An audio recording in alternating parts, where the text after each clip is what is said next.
I want to start by telling you something that I think will reframe everything you're about to hear. Jackie Chan, while filming this movie, plays a version of Jackie Chan, a globally beloved kung fu movie star who is tired, slightly banged up, surrounded by assistants managing a relentless schedule, and genuinely visibly in love with a baby panda. And at one point in the film, when he's asked what keeps him going after decades of action movies and broken bones and all of it, he tells a story about being 8 years old on a film set and hearing a director shout, "Action," for the first time. And he says, "Before that word, I'm like all of you. I feel afraid. I feel pain. I feel tired. But the moment I hear action, I become a hero who can do anything." He says this quietly in a lighthouse, while holding a sleeping panda, while mercenaries are somewhere outside in the dark looking for them. And the thing is, he means it. You can feel that he means it. And Panda Plan is the kind of movie that earns that moment because it never once pretends to be something it isn't. It's warm, it's funny, it's completely ridiculous, and it has more heart per square inch than most films 3 times its ambition. Let's get into it. The setup is this. Somewhere on Noah Island, a lush, private island with a zoo that seems to be the size of a small country, a baby panda has been born. Not just any baby panda.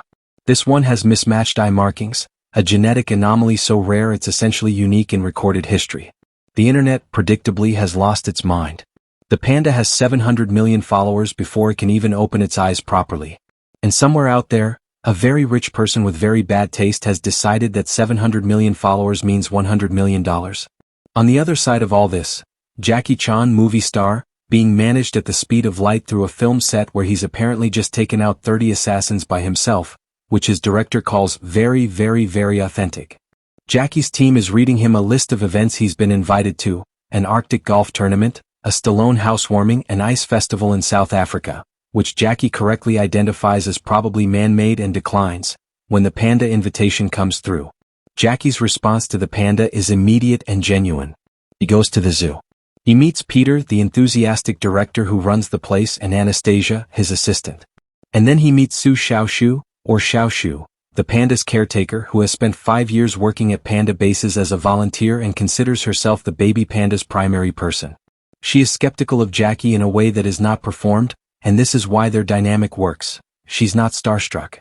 She's just a zoology graduate who loves pandas and doesn't need a kung fu movie star's approval to feel good about herself. They go to see the panda. The panda, whose name is Baby Gemoy, which translates roughly to cute baby, a name Xiaoshu's co-worker gave him, is hiding. Then not hiding. Then hugging Jackie's legs. Xiaoshu explains that pandas fart when they're relaxed around someone they like, which is either the sweetest or the strangest love language I've ever heard, and the film treats it with complete sincerity. Jackie adopts Baby Gemoy at a ceremony. He's very moved. He promises to do his best. And then the mercenaries arrive. Here's what I love about how Panda Plan handles its villain setup. It doesn't take itself seriously enough to be pretentious about it, but it also doesn't undercut the stakes. A group of elite mercenaries has been hired to steal the panda. Their leader, James, is competent and humorless. His team, however, is having something of an existential crisis about the assignment. Because these are hardened mercenaries. They've done serious things.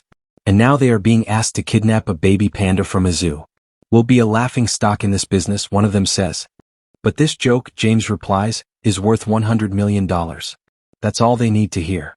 The attack on the zoo is fast and chaotic and fun. Men with guns flooding the panda enclosure, terrified visitors, the zoo director, Old Pie, standing his ground with the energy of a man who has been waiting his whole career for this exact scenario. Jackie is in the middle of it almost immediately, not because he planned to be, but because he went to check on Baby Gemoy and events accelerated around him.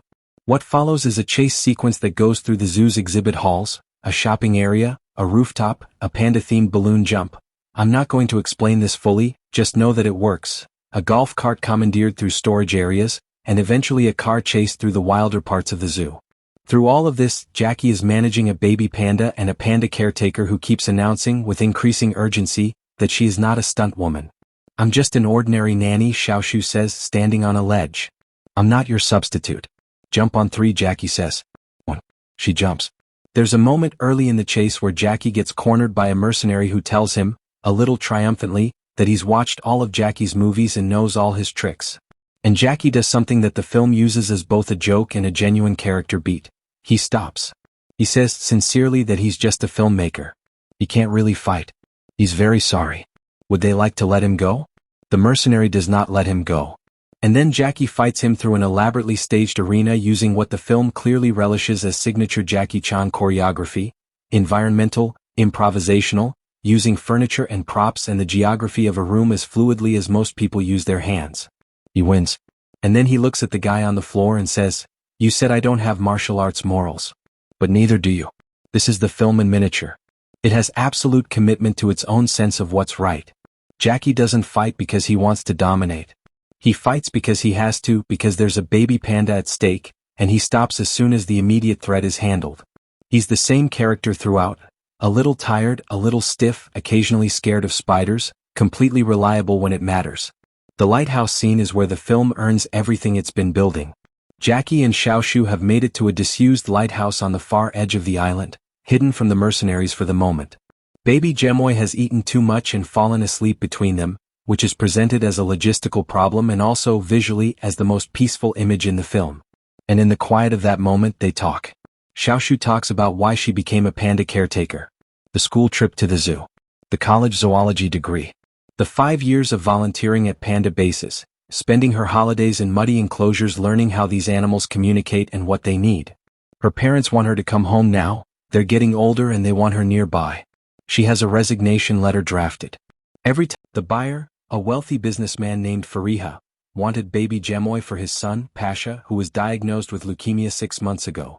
On the day Pasha's diagnosis came in, the baby panda was born.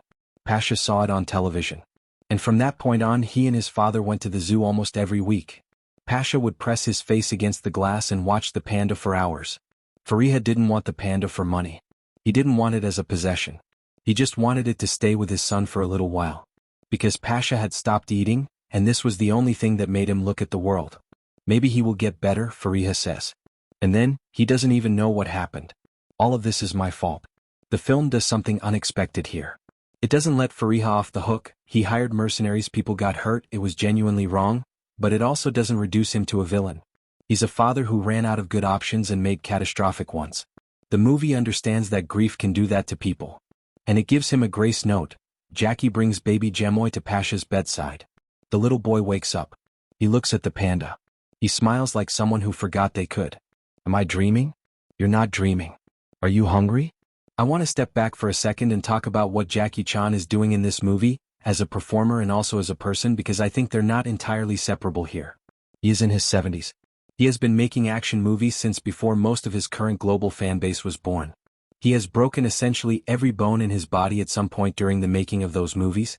He is playing a version of himself, a star called Jackie who does action films, who gets mobbed by fans, who has a manager reading him an impossible schedule, and there is a specific kind of honesty available to a performer who does that, if they're willing to use it.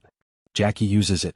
There are moments in this film where the tiredness isn't performed, where the warmth isn't performed, where he holds the baby panda and looks at it and you can see a man in his 70s who has given a lot and is being given something simple and soft in return, and is genuinely grateful.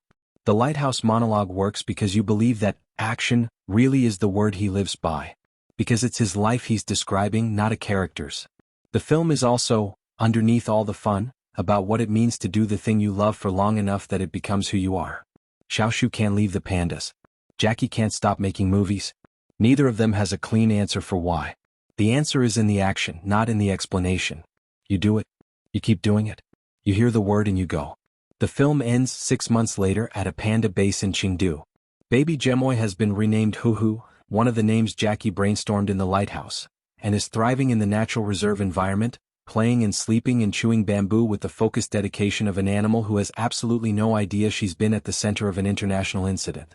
Jackie visits. Xiaoshu is there, still working, still covered in panda-related mess, still exactly where she's supposed to be. Jackie's assistant runs up with the next impossible schedule. Film festival in Shanghai. Milan for the weekend. A call from the British government about the Queen's stolen corgi. What's your plan? The assistant asks. Plan T, Jackie says. T for no plan. He walks away into the panda enclosure. The credits roll. Here's my honest take on Panda Plan. It is not trying to be a great film. It is trying to be a good time, warm, fast, funny, with a baby panda as its moral center and Jackie Chan as its beating heart. And on those terms it succeeds completely. But I think it's also quietly doing something a little more interesting than its premise suggests. It's a film about people who have found the thing they're supposed to do with their lives, and the question of whether that's enough.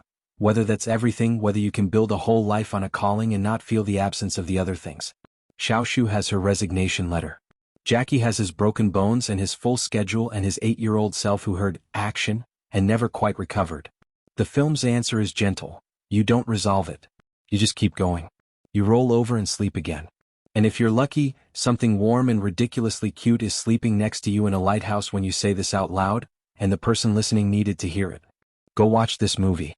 Watch it with someone who needs an uncomplicated good time. Watch it with a kid if you have one. They will love Baby Jamoy, and they will also, without knowing why, absorb something true about showing up for the things you love even when you're scared and tired and a little dinged up. That's the Panda plan. Make sure to subscribe and turn on notifications so you don't miss more videos like this. Thanks for watching.